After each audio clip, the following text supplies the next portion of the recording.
Static and dynamic behavior. Introduction. What do the terms static and dynamic mean?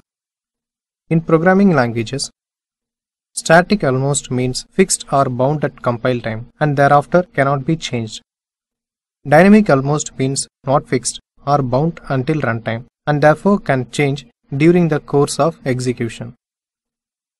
In this chapter, we will review how differences in static and dynamic features affect object-oriented programming languages. Static versus dynamic typing. Static and dynamic classes in statically typed languages.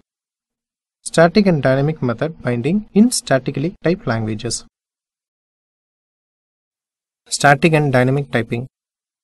Java or Pascal is known as statically typed programming. Here, for instance, variables have declared type which is fixed at compile time. A variable is merely a name in a Smalltalk or CLOS, which is nothing but dynamically typed programming language. Generally, types are associated with values, whereas variables are not connected to types. Various types can be held by variables during the course of execution. Advantages and disadvantages. Pros and cons argument. Static typing authorize a great error reduction, more work at compile time and results in faster execution time.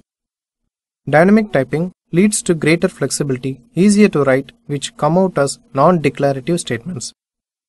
Both arguments have some empirical and thus both types will survive as languages in the upcoming future. The polymorphic variable. A polymorphic variable is a variable which can possess various types of values during the course of execution. The annex of object-oriented ideas in a statically typed language can strengthen a new twist. Recall the argument for substitution. An instance of a child class should be vouchsafed to be assigned to a variable of the parent class. Program shown here.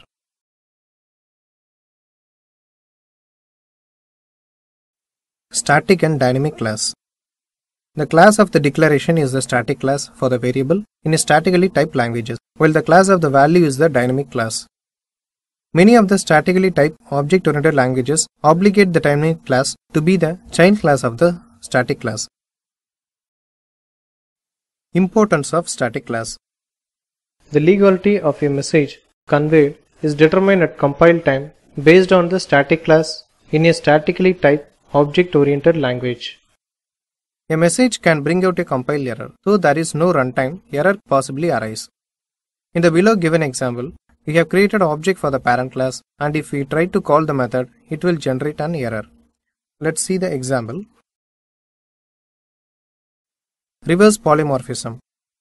Sometimes it is mandatory to undo the assignment to a polymorphic variable, that is, to determine the variable's true to dynamic value and assigns it to a variable of the appropriate type. This process is coined as downcasting or reverse polymorphism due to its undoing polymorphic assignments. In the above given program, the two class dog and cat extends mammal, that is the parent class. In this example, the object Fido belongs to the dog can be assigned to the parent class object pet. But it is not legal to assign the parent class object to the child class object. Two components of reverse polymorphism. There are two specific problems associated with the question of reverse polymorphism. The problem of identity. If the value declared as an instance of a parent class actually holds a value from a subclass. The task of assignment. If the value from the parent class is assigned to be a variable declared as the subclass. In some languages, mechanisms are provided to address these two problems together, while in other languages they are separated. Static and dynamic method binding. The question is whether the binding for information to be associated with the static class of a variable or the dynamic class. Alice holds a small mammal. Bill asks, does this animal give birth to live young one? Static answer, all mammals give birth to a live young one and therefore yes. What if the mammal is a platypus? Dynamic answer, platypus lays eggs and therefore no. Even statically typed object-oriented programming languages can use dynamic binding, but static type is used to determine illegality of operation.